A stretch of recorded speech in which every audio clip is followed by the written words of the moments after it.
Fool's Play started at the State Theater. We were looking for ways to kind of make the show our own, and we all brought our own interest into the show. Michael Tanner, the Green Fool, his interest was professional wrestling. None of the other fools watched wrestling or had an interest in wrestling, but Mike and Chris started watching it because I'd talk about it. We decided, hey, let's see, that's kind of improv. Those speeches and matches are a kind of improv. Let's see if we can bring some of that into the troupe. It was just so rich that we couldn't stay away. What that became was a line game. We would generate wrestling names off the top of our heads and force another person in the cast to immediately become that wrestler with no forewarning. Some of the wrestlers were actually also generated by audience suggestions, which is where Weird, of all people, came from. And now, class, let's move on to the next lesson. When we moved to Studio 321, we decided we were going to do our own parody of a wrestling show with our own brand of fake professional wrestling. The Great Inverter. Woo! Reverend Evil. Dirty Heel! I'm Al Smiles, the Blue Kipper.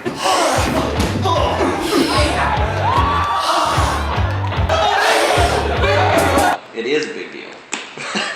FPRL is my favorite format.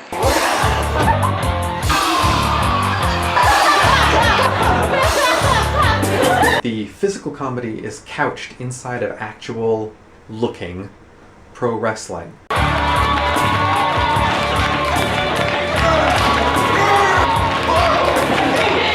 I'd never seen anybody do like a wrestling parody thing anywhere. When I was hearing about it, I was like, are you kidding me? They're actually doing wrestling stuff on a tiny stage? The ring is the stage, and the boundary of the ring is the people watching it. It's more fake than wrestling, which is hard to believe until you've actually been to the show. FPRL is Fool's Play Rasslin League. It's fake professional wrestling and other oxymorons, which I loved and hated at the same time. Being a professional wrestler myself and hearing the words fake and pro wrestling hurts. I think the hardest thing about Fool's Play Rasslin League for me is the actual wrestling. Just remembering everybody else's moves. If you don't know your opponent's moves, you can't you can't fight them. It's an enormous amount of work. So how are we going to do that? Well, we come up with this whole combat system. It was like, so we can improvise combat. Well, how are we going to make the matches different? Well, this match we're going to do this way. This match we're going to do this way. This match, the actual people calling the match are actually telling the people in the match what to do. And then, our love for stuff like the Muppet Show comes through because you've got the main characters trying to keep this show going in the midst of all this insanity. I do love getting to see like who goes against who and just all the weird crap that goes on behind the scenes. In FPRL, the audience gets to decide who wrestles who. They book the entire show. They come up with who's going to be in the main event. They come up with a title match. They come up with the opening match. And they come up with a debut match where a brand new wrestler will wrestle one of our established characters. Because of this, every episode of FPRL, and we used to do the show monthly, has a chance of adding a brand new character. Its first year out, FPRL was performed every single month. FPRL, man, did it have some awesome names. May Melee, October Fist, Painsgiving, they're fantastic. And welcome to Chris Massacre in February! I think probably my favorite one was the All Holds Barred. FPRL, All Holds Barred. So no one could do any actual, quote, wrestling. One of my favorite things that they would do in FPRL, they would play with these wrestler action figures and make them wrestle as though they were wrestling on stage, and I thought that was really cool. We were really into the props in the early days. We made cardboard chairs, or things we called chairs, and that was a lot of fun. We should really get back into the styrofoam tables, I think. I do remember color and play-by-play were great, always discussing Chameleon. Color and play-by-play. Those both were really funny. He is a monster. Rabbit dog. Rabbit dog! Rabbit Dog and his obsession with Ariel is really funny, and I hope they get married someday. Hello, Ariel, the little mermaid.